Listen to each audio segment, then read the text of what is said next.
Bonjour à tous, ici c'est Ozaru, j'espère que vous allez bien, bienvenue à la caverne. Aujourd'hui on se retrouve pour parler d'un roman intitulé L'inconnu du donjon.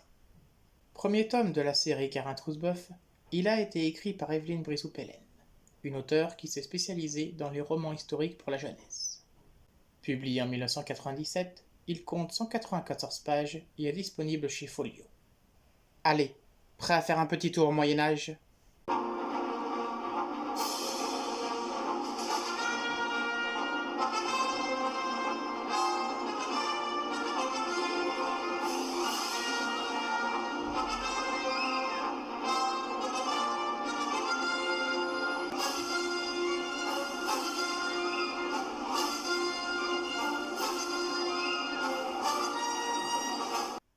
Les héros du Moyen-Âge sont bien souvent des chevaliers.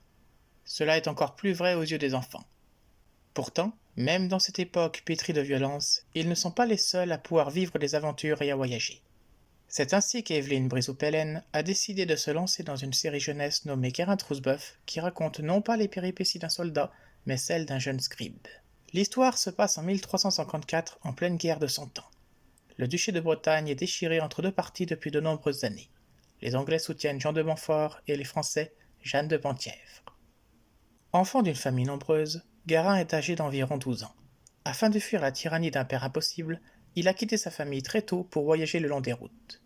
Ce garçon espiègle, malin et farceur ne possède pas d'argent et aucun parent pour l'aider ou le défendre. En revanche, il sait lire et écrire, fait rare à l'époque.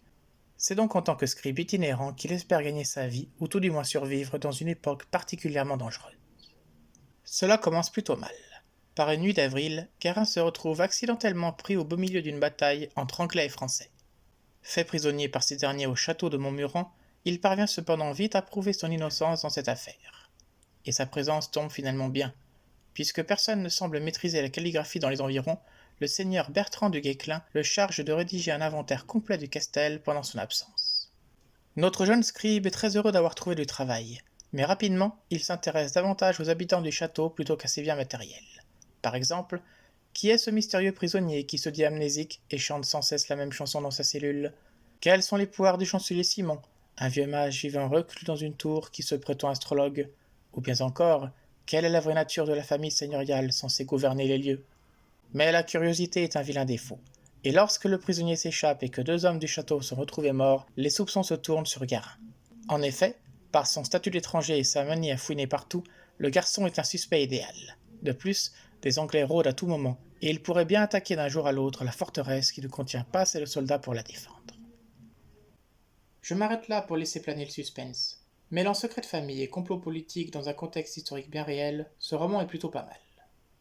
Il explique bien la situation de la Bretagne, qui est à l'époque encore indépendante.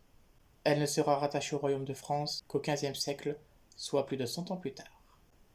Sur le plan de la narration, c'est fluide et rempli d'humour. Les chapitres sont très courts et agrémentés de nombreuses illustrations. Il en sera de même pour tous les numéros suivants. Cette série littéraire s'avère donc idéale pour faire découvrir le Moyen-Âge à des enfants ou à des jeunes adolescents. Dans ce tome-ci, on peut notamment découvrir le fonctionnement d'un château et se familiariser avec des termes comme machicoulis ou courtine. Enfin, Garin est un héros attachant avec lequel on peut facilement s'identifier. Menteur à l'occasion, notamment sur son nom de famille qu'il aime bien falsifier, il a cependant mon cœur et résout bien des mystères par son intelligence. Mais aussi et surtout, il a le don de se fourrer dans les situations les plus singulières. C'est la raison pour laquelle on suivra ses aventures. C'était Lozaru, merci d'avoir regardé cette vidéo, je vous dis à la prochaine dans la caverne pour une nouvelle chronique.